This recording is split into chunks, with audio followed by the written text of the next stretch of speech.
Feel the power. L to the M to the K to the J, LM Kai J. Who we got in the house here?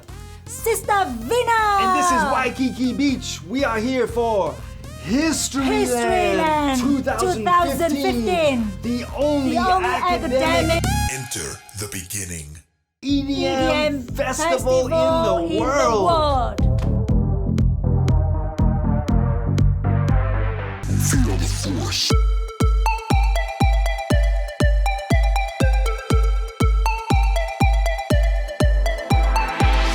From 2004 to 2006, there was a kind of academic debate that emerged about the Vietnam War between Cornell University professor Keith Taylor and University of Houston professor Robert Buosanko. Actually, the debate only took place in print. But here today at History World 2015, the two professors met up and faced off on stage in a DJ mix down. Big Red and Sister Vina gonna give us the story in the scholar's own words. Go! Drop the bass.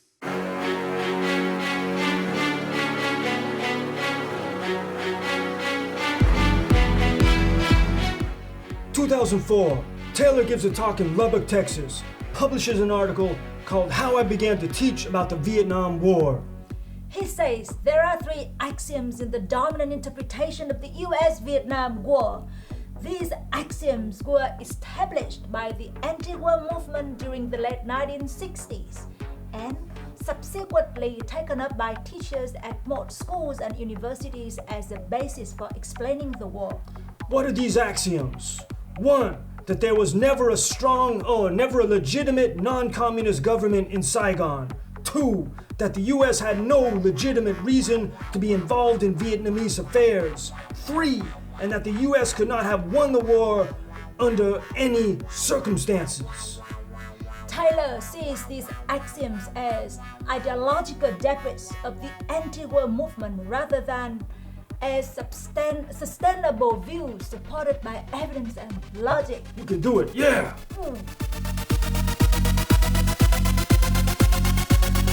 Keep on fighting. Keep on fighting. 2005, Buosanko says, oh no, Taylor's gone neocon. Writes an article called Fear and Self-Loathing in Lubbock, How I Learned to Quit Worrying and Love Vietnam and Iraq. Buosanko challenges Taylor's points about the three axioms and more. This is what he says about South Vietnam. There was never a real state below the 17th parallel. One that could exist on its own without massive infusions of American military and economic aid, without Americans building both a political and physical infrastructure. Creating a currency, covering up for the defects of its leaders, staging phony elections, dropping 4.6 million tons of bombs on an area the size of New Mexico and so forth.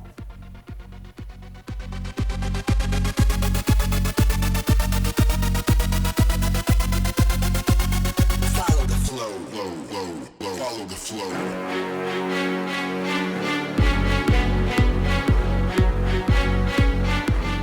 2006, Dartmouth College professor Edward Miller says both arguments suffer from a common analytical flaw that pervades almost all of the scholarship, all of the scholarly writing on the subject. A tendency to explain the origins, evolution, and outcome of the Vietnam War mainly by reference to the Cold War. For Buosanko, the conflict in Vietnam resulted from Cold War economic imperatives and especially from the desire of US leaders to remake war order in a way conducive to their material interests. For Taylor, the conflict was part of an epic Cold War ideological struggle between democracy and communism. By casting the war in Vietnam as the Cold War struggle, Taylor and Buosanko both end up rendering the motives and actions of the various parties who participated in the conflict, Vietnamese, Americans, and others, in simplistic and over-determined terms. The Taylor-Buosanko debate thus points to the limitations of the received ways of thinking about the war, and especially to the problems with Cold War-centered modes of analysis. Peace! Peace!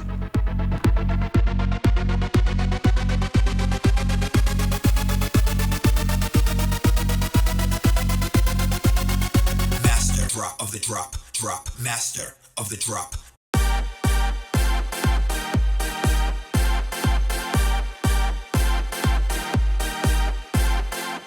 Come with me.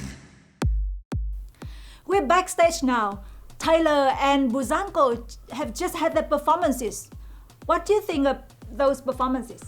As an American, I just feel so bad about all the terrible things that our government and we as a people have done to all these people around the world. And, growing up, I also learned that if something feels bad, it must be good for you. And all that negativity, it just felt so bad. And so I know that's got to be good. So, yeah, I went for Buosanko. Free your mind.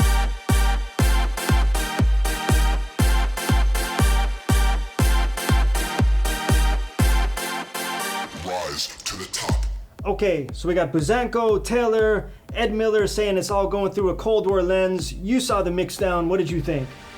Do you mean the Cold War in Arctic? Yeah, that one.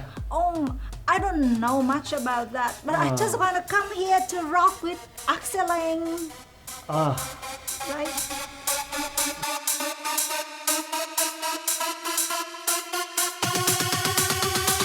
Destroy all for you.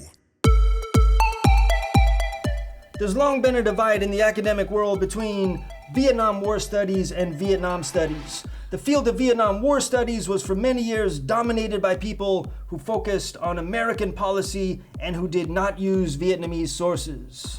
From that field emerged what is known as the Orthodox school of thought concerning the Vietnam War. This school of thought argues many points, such as that Ho Chi Minh and others in the North were nationalists first and communists second. South Vietnam was not a legitimate state and Ngo Dinh Diet was U.S. puppet. The North was forced into military actions in the South because of U.S. interference there. The field of Vietnam studies, meanwhile, was as many years dominated by people who did use Vietnamese sources but who did not research about the war. So recently, 2009, University of Chicago professor Mark Philip Bradley sought to bridge the gap between these two fields in a new textbook called Vietnam at War. But in 2011, an H-Diplo roundtable with people like University of Washington Professor Christoph Gippel and University of California at Berkeley Professor Peter Zinnerman said, "Good job, but you could have pushed it further." So that's what they're all gonna do tonight on stage in an epic DJ mixdown. Sister Vina and Red, they got the report on it. Let's see what they had to say.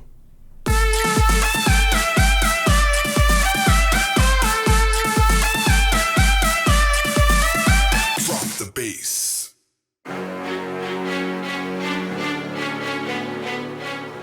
2009, Bradley says there were in fact several Vietnam wars, an anti-colonial war with France, a Cold War turned hot with the United States, a civil war between North and South Vietnam and among Southern Vietnamese, a revolutionary war of ideas over what should guide Vietnamese society into its post-colonial future, and finally a war of memories after the official end of hostilities with the fall of Saigon in 1975. In his book, Bradley tries to show how the Vietnamese experienced all of these conflicts.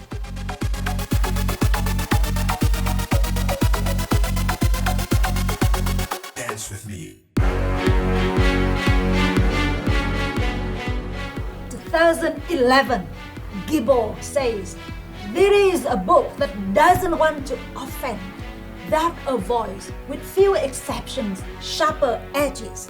He says, Bradley wants to add Vietnamese voices to existing narratives about the war in Vietnam without realizing that such a move would necessitate expanding, if not confronting, the historiographical conventions and conceptual frameworks in which these older, US-centric histories were able to flourish.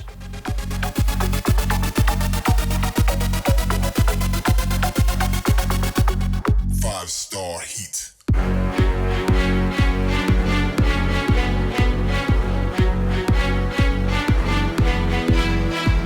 2011, Zinnemann says Bradley's efforts to foreground the Vietnamese experience must be seen as a relatively novel approach to the conflict, but his understanding of the Vietnamese dimensions of the country's wars is less innovative, primarily because of his staunch fidelity to the Orthodox school. Peace. Peace!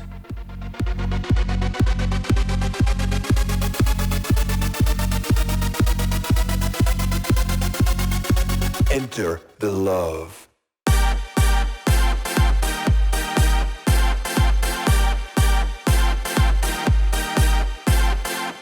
Come with me. So, both Zinnemann and Gibbo pick on Bradley. What do you think? It's a textbook, man. It's a textbook. I mean, the guy still knows his chops. It was a good set. I was into Bradley. It was cool. Destroy the club.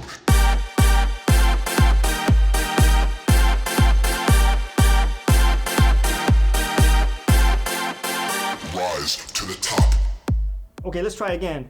Zinnemann, Bradley, and Giebel, they were all up there together. What did you think of that? Oh, are they friends of Arcelin? Maybe I can ask them about Arcelin. Yeah. Okay.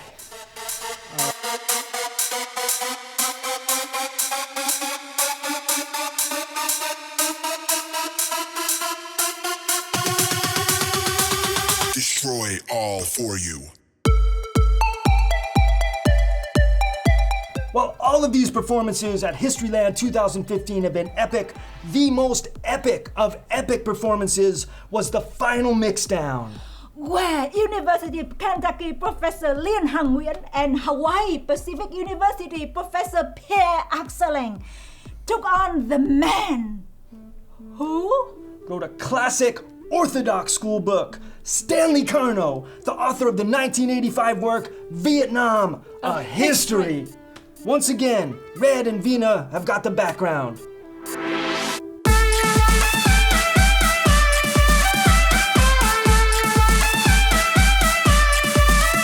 Drop the bass.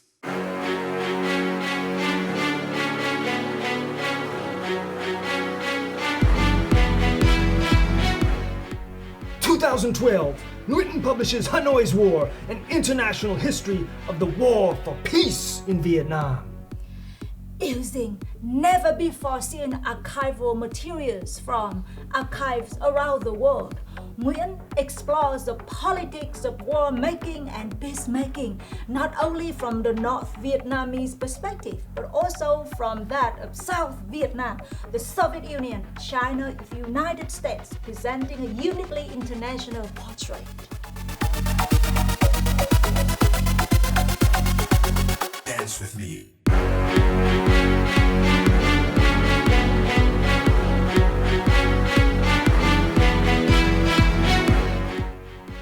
In 2015, Arcelin publishes Hanoi's Road to the Vietnam War 1954 to 1965.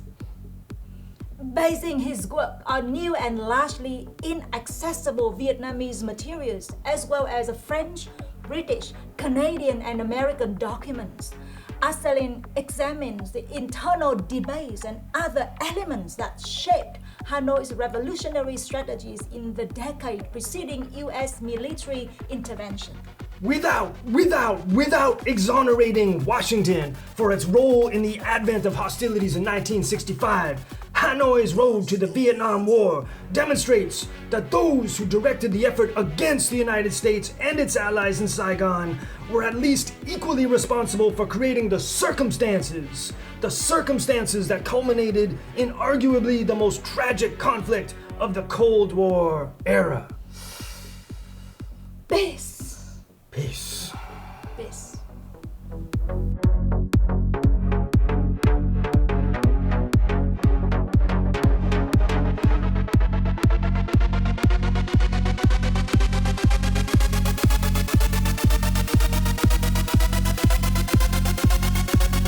Mr. Love.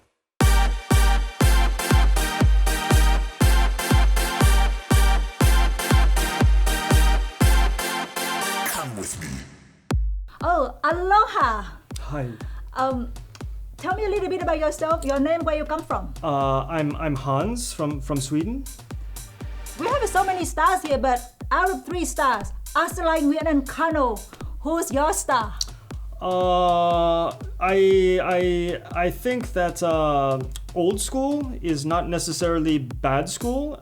It can be good school, and so that's why I am going with Karno. I think America is a security state that deceives the world, and I think Karno documents that well. So I liked Karno. Here's Hans from Denmark, I think. It's the same, yeah.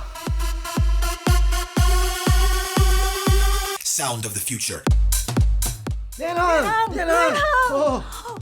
In a field dominated by men, it is great to have you out there, Lian Hang. Your book rocks. Your book rocks. We're your fans. Your book rocks. Shine like a star.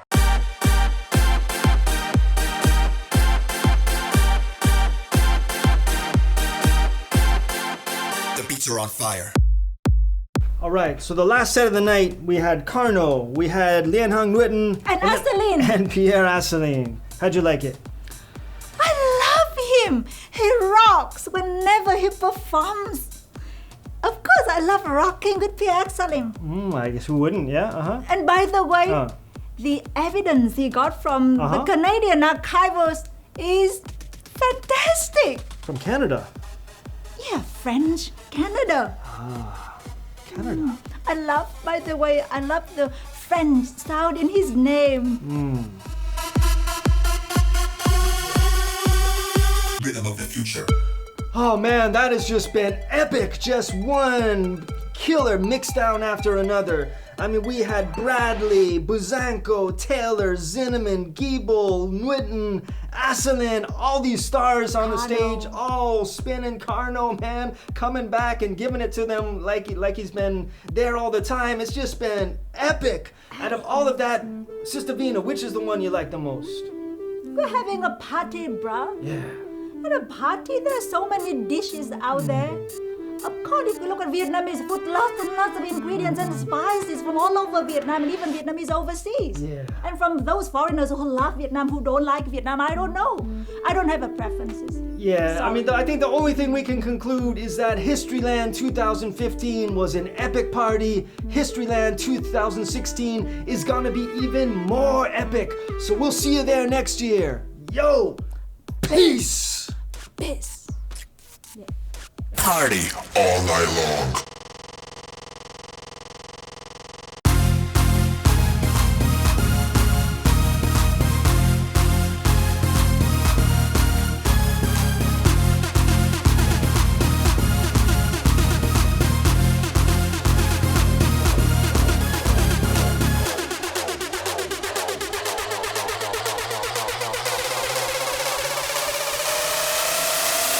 Feel the power.